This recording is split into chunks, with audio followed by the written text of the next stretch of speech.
when a player comes in and their scores are higher than we'd like, and part of the reason being that they're not hitting the ball well enough or hitting enough greens, it's usually a sort of a twofold or two-pronged approach.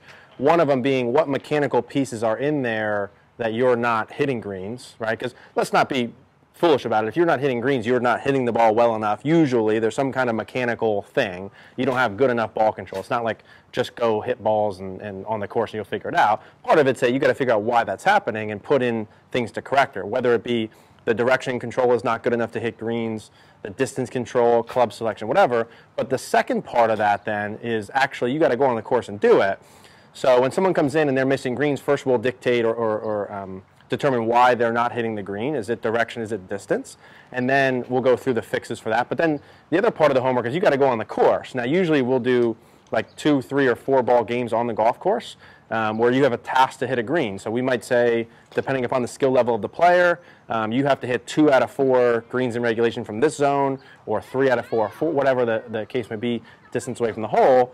And you work within your mechanical pieces, but you actually turn it into a real on-course game with it. So that's usually how we would play that out, part mechanical, part actual game on the course. Because even after you go over the mechanics in the range, you still minor feels. The lies are different, there's wind, the yardages are different, so you still got to go on the course and feel that. Okay, so I have 108 yards to the pin and 92 to the front. So 108 pin, 92 to the front. The deal is you have 4 golf balls, my friend, and out of these 4, 3 of them need to finish on the green. Why 3 out of 4 is if you go play and you hit 3 out of 4 of the greens on the course, how many is that per round? 75%, so. Very good. So what's 75% of 18? So. What the heck? 4, 8, 12, 16, 5, 8. I don't even know. So 16. What would be half? Yeah. Half would be 9, so. Half of 9 is 4.5? So. Yeah, so let's say like 13 greens around? Yeah. Yeah. Now, to me, from this distance, you should be able to hit it on the green with at least 2 clubs. Now, sometimes I would have some of the guys go out, and you got to do this with 4 different clubs to learn the distance control. The reality is if you're not hitting the green, that's both left and right, and short and long. You were short. So what if you go play and you're hitting it fat all day and you come out here and practice and you know that I can take 1 more club, put an inch back in my stance, and 3/4 punch a shot like we were doing at Infinity. And then you don't hit it short 6 times in a row. You know what I'm saying? Some days you got to do shit like that. So 92 front, 108 pin. What would you be thinking here strategy-wise? Now we're kind of pretending the pin's off the green in this scenario, but it's 108 to the pin. It's probably like 100 to the middle. So you like landed 100. Yeah. So the ball landing 100 or just shy of 100. Yeah. Downwind. So play it's like 900 degrees. So it's not going to go short. Fly. So are you going to play this how far? Probably play like 95 with the wind. Yeah. No more than that, and maybe even potentially a little bit less. So what are you going to hit 95 yards? 52. And how far do you hit that full? Full, like 105. So what are you going to do to take 10 off? Play like 3/4. Okay, so you're going to shorten swing length.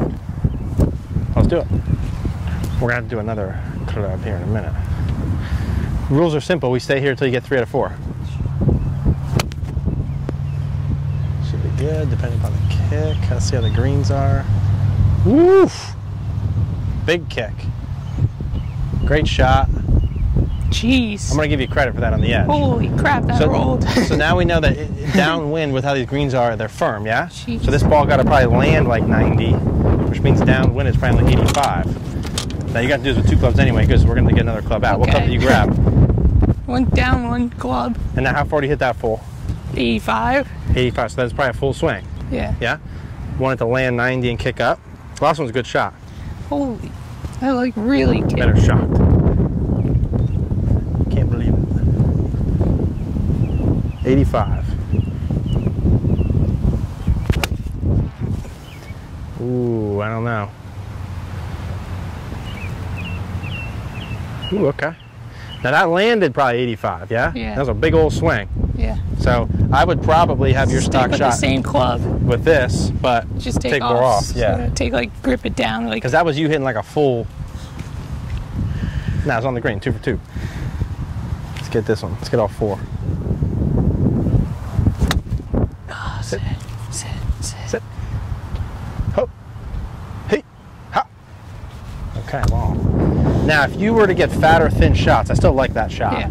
If you were to get fat or thin shots, the first thing you should be looking at is what we talked about last time. Primarily, you having too much weight on your right foot at a dress. Okay. Sometimes where I think I get out of rhythm, sometimes. I think you have too much weight on your right foot at a dress.